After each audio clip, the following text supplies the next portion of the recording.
Smiles and Courage presents Congressman Paul Ryan from Janesville, Wisconsin. I'm Congressman Paul Ryan from Janesville, Wisconsin. Yes, I said that. He is wound a little tight, isn't he? Well, you'd be too if you lived through a junior high school full of Eddie Munster jokes. But Paul Ryan has a message of hope. We face a crushing burden of debt. A message about the future. The next generation will inherit a stagnant economy and a diminished country. Because despite the abyss we are facing, Paul Ryan is confident that he has identified the problem. And the problem is you. This is a future in which we will transform our social safety net into a hammock, which lulls able-bodied people into lives of complacency and dependency. Because if nobody stands over your sorry ass with a whip, you're going to actually want to kick back with a brewski sometime around your 70th birthday or so. The main problem and the greatest threat to our nation's economic future is the looming crisis of entitlement spending. You're weak. You're lazy. Let's face it, you're not Paul Ryan.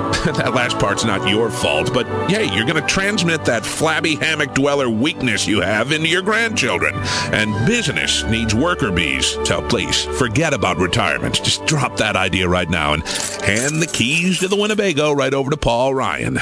Oh, and don't even think about luxuries like medical care. Social Security, Medicare, and Medicaid are headed toward financial collapse. You got that? Paul Ryan wants you to know that everything is going to fall apart. But it gets worse. On top of all that, Democrats are going to try and scare you. It's a preview of scare tactics, distortions, demagoguery to try and scare seniors to voting for them. If you fall for Democrats' scare tactics, you're all going to die. But Paul Ryan has a plan. In order to save Medicare, it's going to be eliminated. But don't worry.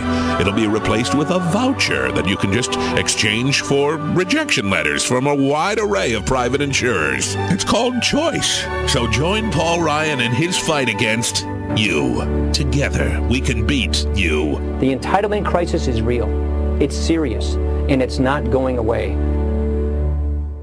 I worship the ground that Paul Ryan walks on. I think he's an enormously talented individual. I think he's trying to do the right thing.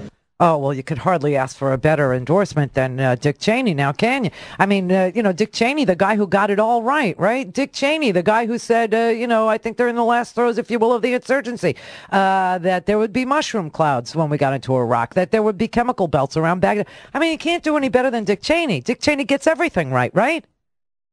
Outing CIA operatives while in the middle of one of the most intelligence-specific wars, the war on terror, tripling the amount of defense spending, $7.6 trillion we have spent on the military and Homeland Security since they failed to keep you safe on 9/11. Oh, yes, that is the number. And that none of that was paid for because they reduced taxes in a time of war. So $7.6 trillion on the military and the Homeland Security since 9/11, which does not include the costs of fighting our wars, which has increased by 81% during that same time. Damn! I know. When you actually get the numbers, it is stunning. And isn't it interesting that you can listen to talk radio all day long and nobody will tell you the numbers? Nobody's going to tell you how much have we spent since September 11th on Homeland Security and military spending, not including those supplementals we used to do to pay the soldiers, not including another $78 billion here and another 70. And what about the $1 trillion Bush spent on bailing out the banks? Well, now we're up to $8.6 trillion. It's unbelievable to me that people are, we got this $14 trillion debt. Yes, and they're the ones that caused it, and now they aim to solve that problem for you. Are you out of your mind?